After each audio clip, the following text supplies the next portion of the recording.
Hi everyone, my name is Stephen Cow, and today I'll be presenting my capstone project, Breaking the Fatigue Cycle, addressing EMS sleep challenges. So, sleep deprivation is a really serious problem among EMS workers that stems from the demanding nature of their work. It has really serious implications for both their well-being and others. EMS personnel commonly work 24 to 48-hour shifts with an unpredictable number of calls, which can lead to severe sleep fatigue that can cause circadian misalignment and fragmented sleep. And this form of chronic wakefulness can impair decision making and slow down reaction times, increasing the likelihood of work errors. And until the 2010s, most EMS agencies lacked any form of standardized protocols for managing fatigue, despite the mounting evidence of its dangers. The scope of this problem is really large among the EMS workforce. A majority of workers experience significant sleep disturbances. Over 70% of EMTs report at least one related sleep problem, in analysis of first responders, 31% suffered from shift work disorder, 28% insomnia, 28% excessive daytime sleepiness, and 30% obstructed sleep apnea, rates that far exceed the general population. And a survey of EMS clinicians found that only 23% achieve the recommended 7 to 9 hours of sleep per night. So, for some historical context, formal recognition of EMS fatigue as a problem has really only emerged in the past decade. In 2013, the National EMS Advisory Council recommended that the National Highway Traffic Safety Association, or NHTSA, address work fatigue in light of rising crash rates and error reports.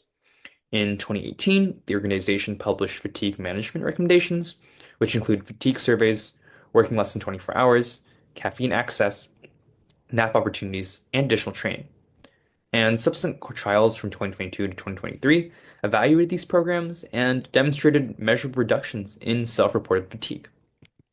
So let's talk about the health and safety consequences of this kind of chronic sleep loss. Repeated night shift work can really elevate the long-term risk for problems such as cardiovascular disease, hypertension, diabetes, and stroke among EMS providers. In lecture 11, we learned that sleep affects the immune system, and sleep deficiency degrades immune response and increases the risk for illness. And fatigue providers are also 2 times as likely to commit medical errors and more than 3 times as likely to exhibit safety compromising behavior. Poor sleep quality also correlates with an 18 to 35% increase in anger, irritability, and mood disturbances, which can also undermine teamwork and communication. So, beyond the individual costs that this form of sleep deprivation can have for individual workers and patients, it also extends to social risks. This includes an increase in drowsy driving incidents. More than 8% of EMS clinicians admit to nodding off during short commutes, and 17% during long drives. In lecture 8, we learned that fatigue is the second leading cause of fatal motor vehicle crashes. So, this is basically amplifying a very serious problem. EMS burnout rates also exceed 50%. Workers are also over twice as likely to take sick leave compared to other occupations, and more than 3 times as likely to leave the profession because of fatigue and stress. And these high turnover rates exacerbate staffing shortages, which inflate overtime costs and worsen response times. So, although multiple fatigue mitigation strategies have been trialed, each has encountered significant real-world barriers that have limited its impact and scalability. The 2018 guidelines outlined by the NHTSA had concrete steps such as shift limits and naps, but the enforcement was left up to local agencies. And many of these agencies don't have robust management programs for fatigue, often from cultural resistance or differing priorities. And even though transitioning from 24 hours to 8-hour shifts was shown to reduce fatigue, this also requires increased staffing, which is often untenable for many EMS agencies, which already have very strict budgetary constraints. So, I propose a comprehensive fatigue management program to combat EMS sleep deprivation by combining policy reform, wearable technology, and targeted training over a structured 6-month pilot program. So the program's goals are to limit shifts to less than 12 hours with time allocated for mandatory 30-minute naps in between, have EMS workers use wearable sleep tracking devices, and also integrate fatigue assessments into pre-shift checkups to ensure that EMS workers on duty are healthy. For the timeline, I'm imagining the first 2 months to be implementing this policy by engaging with staff and training them to become familiar with the program.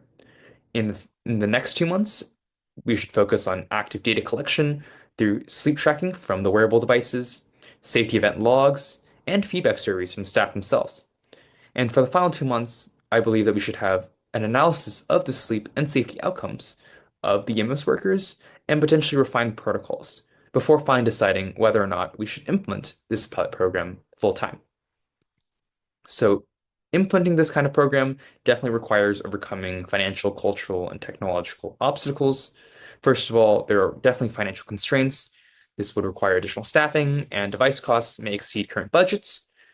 I believe that we should pursue federal or state grants, work to try to reallocate overtime funds, or even demonstrate to governments that we can actually save costs by reducing error and sick leave rates from EMS workers.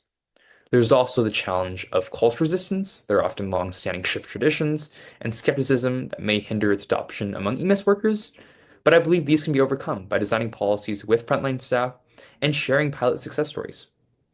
We also need to integrate the technology well, where wearable devices may have low compliance at the start of the program, but I believe by providing hands-on training, we can gradually acclimatize workers to sleep tracking.